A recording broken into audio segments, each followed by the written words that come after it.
And we're going to have to do something about that. We can't take farmers and take all their people and send them back because they don't have maybe what they're supposed to have, maybe not. Greetings everybody, Live Topic TV again. Hey, we come and talk with Donald Trump. Is Donald Trump gonna be ease up on the illegal immigrant in US? He said the army's been going too hard on the immigrants, so he's gonna change something. So days coming, he and I is gonna do something. So guys, listen to this lady. Did President Trump just admit that maybe he's gone too far when it comes to his aggressive ICE and immigration raids? I'm in that thing, son. You know, they have very good workers. They've worked for them for 20 years. They're not citizens, but they've turned out to be, great. And we're going to have to do something about that. We can't take farmers and take all their people and send them back because they don't have maybe what they're supposed to have, maybe not. Yeah. And you know what's going to happen and what is happening? They get rid of some of the people because, you go into a farm and you look and people they've been there for 20, 25 years and they've worked great and the owner of the farm loves them and everything else. And then you're supposed to throw them out. And you know what happens? They end up hiring the people, the criminals that have come in, the murderers from prisons and everything else.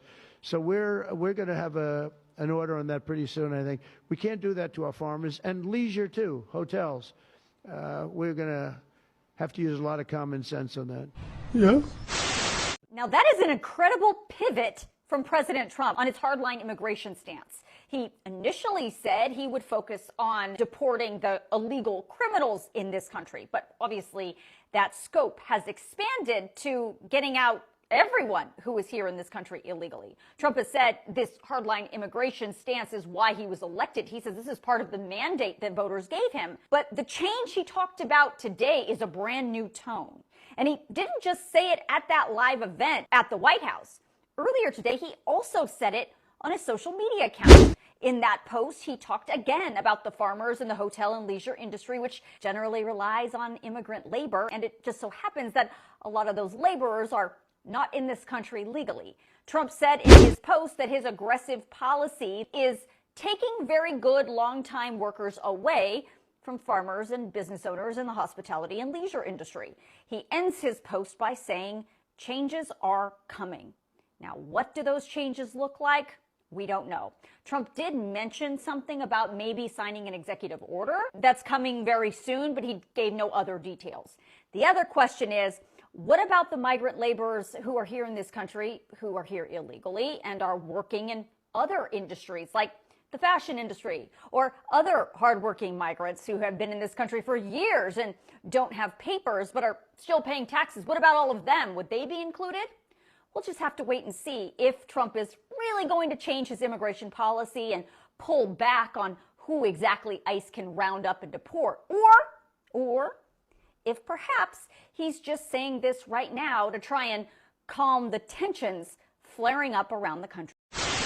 Listen here, I came across this video. It's a TikTok stitch video, I guess, where is a sheriff talking about if the people attack the ICE agent while doing their job, things gonna happen to them. Watch this video.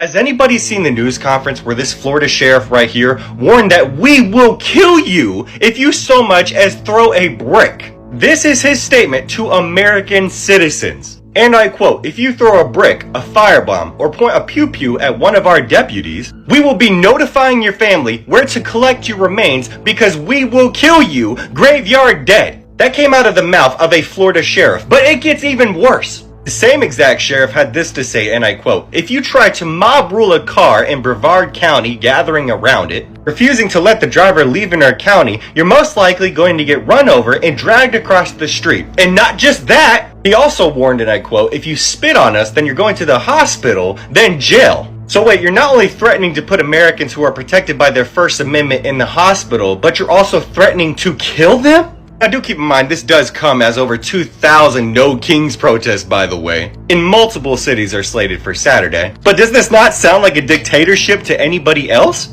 And how ironic for these protests to take place in the midst of what's happening in Iran right now. I mean, imagine having a military birthday parade, okay, because this isn't just a military parade, involving troops that could potentially be involved in that fucking conflict. What the fuck are we doing, people?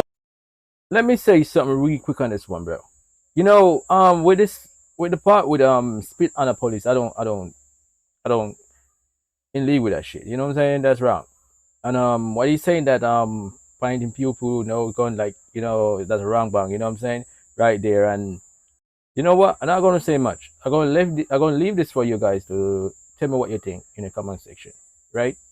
So catch you later. Peace out. Love Topic TV. You